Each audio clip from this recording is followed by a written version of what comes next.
ಸತತವಾಗಿ 59 ವರ್ಷಗಳು ಮಾಡ್ತಾ ಇದೀವಿ.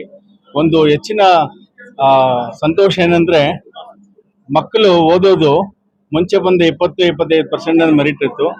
ಈಗ ನಾವು ಇಂಟರ್ವ್ಯೂ ಮಾಡುವಾಗ ಒಬ್ಬೊಬ್ರು 99%, 98%.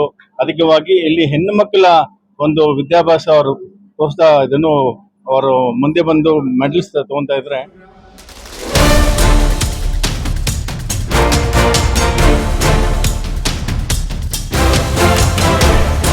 ತಂದೆ ತಾಯಿಗೆ ನಮ್ಮ ಆರ್ಗನೈಸೇಷನ್ಗೆ ತುಂಬಾ ಸಂತೋಷ.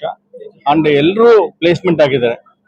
ಅದು ಏನಿಸ್ತದೆ ಅಂದ್ರೆ ಇವತ್ತು ಹೆಣ್ಮಕ್ಳಿಗೆ ನಾವು ಪ್ರೋತ್ಸಾಹ ಕೊಟ್ಟು ಓದಿಸಿದ್ರೆ ಆ ತಂದೆ ತಾಯಿ ಅವರು ಕಂಪ್ಲೀಟ್ ಅಂದ್ರೆ ಹೆಣ್ಮಕ್ಳು ಓದಿ ಕೆಲಸಕ್ಕೆ ಹೋಗಿ ಆ ತಂದೆ ತಾಯಿ ನೋಡಿಕೊಂಡು ಸಮಾಜನ ಬೆಳೆಸ್ತಾರೆ. ಪ್ಲಸ್ ಅವರು ಆರ್ಥಿಕವಾಗಿ ಇಂಡಿಪೆಂಡೆನ್ಸ್ ಅಂದ್ರೆ ತುಂಬಾ ಸಂತೋಷ ಆಗುತ್ತೆ. ನಾವು ಇಲ್ಲಿ ಸಂಸ್ಥೆಯಲ್ಲಿ ಉಪಾಧ್ಯಕ್ಷರಾಗಿದ್ದೀನಿ.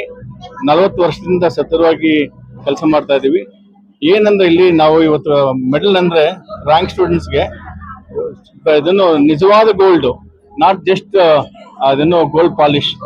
ಸೊ ಎಷ್ಟೇ ಆದ್ರೂ ಅವರ ಗೋಲ್ಡ್ ಮೆಡಲ್ಸ್ ಅಂದ್ರೆ ಇದೊಂದು ನಿಜವಾಗ್ಲೂ ಅವರು ತಗೊಂಡಿರೋರ್ಗು ಹೆಮ್ಮೆ. ಅಂಡ್ ಅವರು ನಿರಂತರ LIC ತರ ನಿರಂತರ ಆ ಗೋಲ್ಡ್ ಮೆಡಲ್ಸ್ ಇಟ್ಕೊಂಡು ಪ್ರೋತ್ಸಾಹ ಮಾಡಿದ್ರೆ ಅವ್ರ ನೆಕ್ಸ್ಟ್ ಮಕ್ಕಳಿಗೆ ಒಂದು ಇನ್ಸ್ಪಿರೇಷನ್ ಬರುತ್ತೆ. ಸೊ ನಮ್ಮ ಅರುಣ್ ಕುಮಾರ್ ಆಗಲಿ ಮಾನಸ್ ಸುರೇಶ್ ಒಂದು ಟೀಮ್ ಅಂದ್ರೆ ತುಂಬಾ ಸಂತೋಷವಾಗಿ ಇದು 60 ಡೈಮಂಡ್ ಜೂಬ್ಲಿ ಇಯರ್ ಹೋಗ್ತಾ ಇದೆ. ಇನ್ನು ಹೆಚ್ಚಿನ ರೀತಿ ಮಕ್ಕಳು ಮುಂದೆ ಬಂದು ಓದ್ಲಿ ಅಂತ ಒಂದು ಮೆಸೇಜ್ ಅಂದ್ರೆ ಇವತ್ತು ಆಜಾದ್ ಕೆ ಅಮೃತ್ ಮಹೋತ್ಸವ ಆದ್ಮೇಲೆ ನಮ್ಮ ನರೇಂದ್ರ ಮೋದಿ ಅವರು 18 ತಾಸು ಕೆಲಸ ಮಾಡ್ತಾ ಇದ್ದಾರೆ. ಸ್ಟಾರ್ಟ್ಅಪ್ ಇಂಡಿಯಾ ಅಂತ, ಸೆಲ್ಫ್ ರಿಲಯಂಟ್ ಎಕಾನಮಿ ಅಂತ. ನಮ್ಮ ಭಾರತ ಬಂದು ಇವತ್ತು 3rd ಲಾರ್ಜೆಸ್ಟ್ ಎಕಾನಮಿ ಬಂದಿದೆ.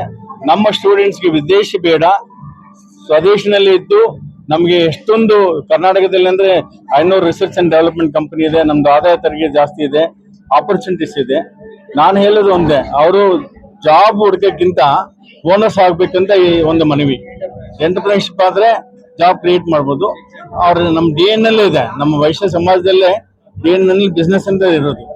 ಸೊ ಈ ಒಂದು ಸಂದರ್ಭದಲ್ಲಿ ಎಲ್ರಿಗೂ ಪ್ರೋತ್ಸಾಹ ಅಂದ್ರೆ ಜಾಬ್ಗಿಂತ ಅವ್ರ ಜಾಬ್ ಪ್ರೊವೈಡ್ ಮಾಡ್ಬೇಕಂತ ಒಂದು ನನ್ನ ಸ್ವಾರ್ಥ, ನನ್ನ ಇಚ್ಛೆ.